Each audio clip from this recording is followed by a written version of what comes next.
On this episode of Lapeef Let's Talk, They're the ones that empower you, right? A leader is supposed to figure out how it is that you can be successful at what it is that you're doing, right? My job is not to, and that's why when the blame comes, it always goes back up to the leadership.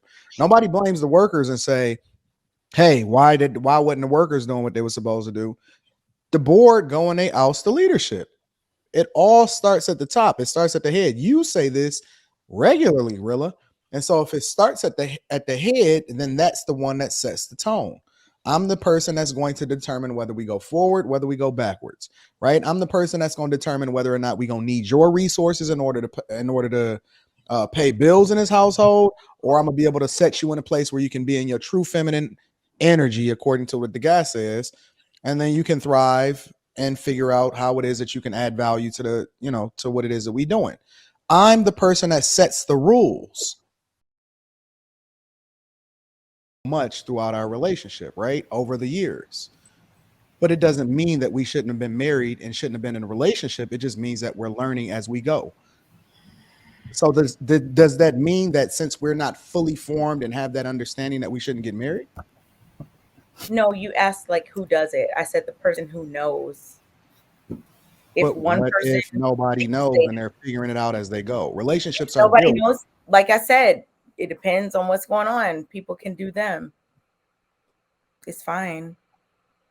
Like if a person, if two people are lost together and they make it through, cool.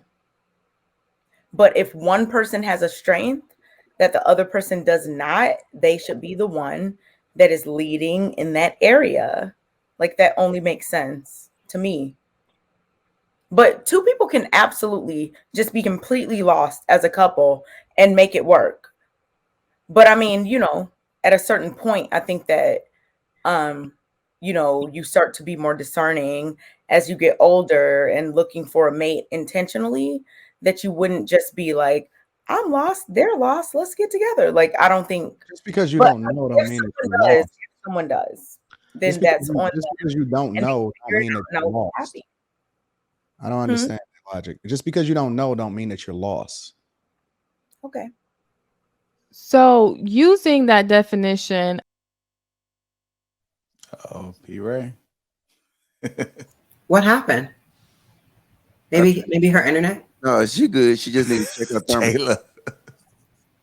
Don't do that, JR, because I'm the first one to know about that. The struggle. There she goes. What'd you say? My bad. So it disappeared from the private chat. But using what JR put in the back, I would think that it would be the man setting. Can you put it right back? Because since I came out, it got rid of it. It's the man that's setting the temperature, right? Using the context clues and stuff. So I'm thinking that the man under his covering, he's setting the rules. He's being a leader in that household. So he gets to choose like what's going to happen in that household. So thank you for that context clues in the back chat. That's why I'm assuming what you meant. I'm guessing. I don't know. Was I right for the person that asked this question, or? I mean, it's open. Go ahead. All I was going to say is that I agree with that. I believe that the man should set the temperature of the house.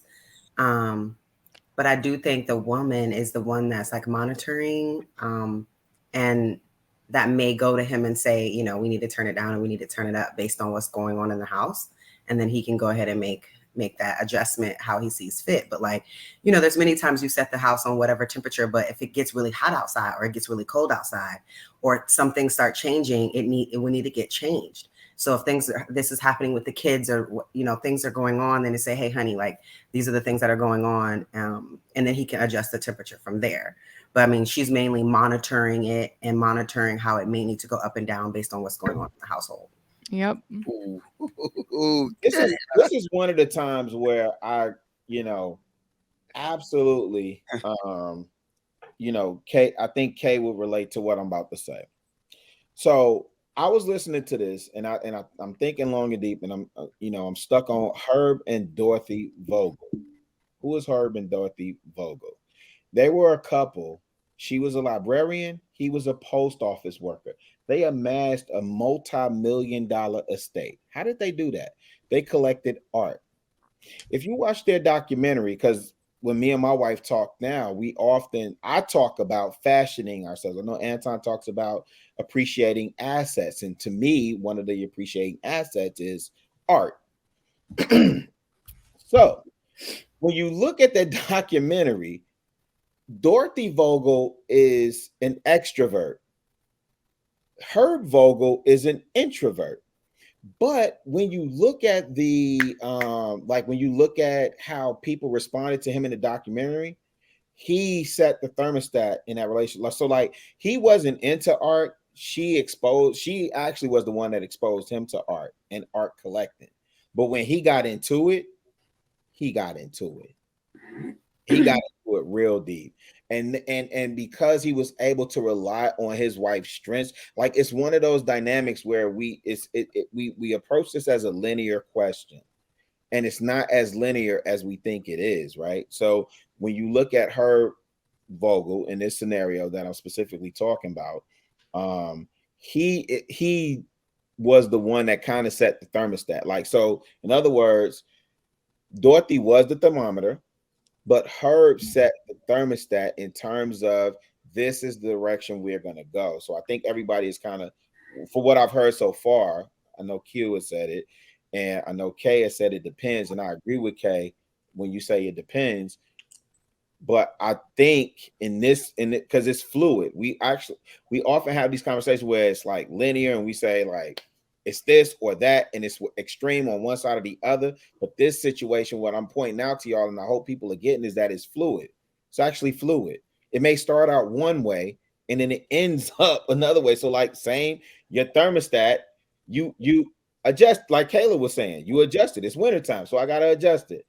Summertime, I got to adjust it. It's springtime, I got to adjust it again, right? But the constant, at least for me, and what I saw in the documentary that I watched, and this particular couple that I'm studying, Herb actually was the one that was, setting that thermostat, regardless how much it needed to be adjusted. He was the one that was setting that thermostat. That's weird. What's the name of the documentary again? It's weird, bro. I hear you. What's the name? It's really why you should probably go watch the documentary, because it would make more sense to you. What's the name? Anton, wait, hold on real quick. Because Anton, you know what you would do? You probably would come and say, I'm Anton. I set the thermostat. Bruh. Room, and they gonna follow my lead. 100%. That's cool. Every time. Cool. Now tell me how many men in America will follow that same that could replicate what you're doing, where we see it successful every time. All of them. What can they do? They have the ability. All of them have the ability to do. What was that, a grunt? No, I was clearing my throat, bro. Grunt. I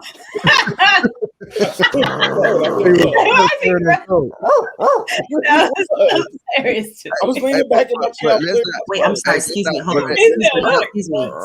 Excuse me. Look up Herb and Dorothy Vogel, Vogel. It's an amazing documentary. And what you see in that documentary is a couple, real time, that went through the end of their lives.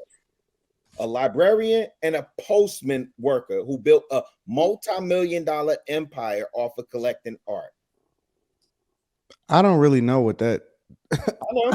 Listen, okay. I'm not good. It's not Warren Buffett. It's not Elon Musk. It's not Dan Gilbert. I get it. I'm just saying I'm not good at metaphors and similes and all of this other type of stuff, right? I don't know who's the thermostat and who's the temperature setter and who's the thermometer. I'm not even sure that right off the back of my hand with this drink in me that I can tell you the difference between a thermometer and a thermostat. Okay. All I do know is that at the end of the day, I think that the guy sets the tone. He's the leader, and the leader in any company, in any environment, in any setting is the person that sets the tone for how things are going to go in the company.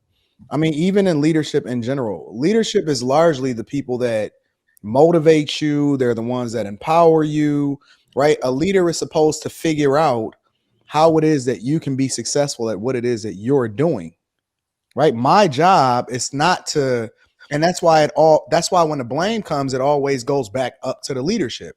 Nobody blames the workers and say, hey, why wasn't the workers doing what they were supposed to do?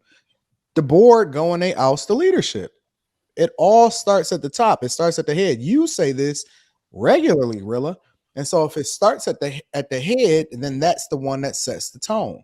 I'm the person that's going to determine whether we go forward, whether we go backwards, right? I'm the person that's going to determine whether or not we're going to need your resources in order to pay bills in this household, or I'm going to be able to set you in a place where you can be in your true feminine energy, according to what the guy says, and then you can thrive and figure out how it is that you can add value to to what it is that we're doing. I'm the person that sets the rules.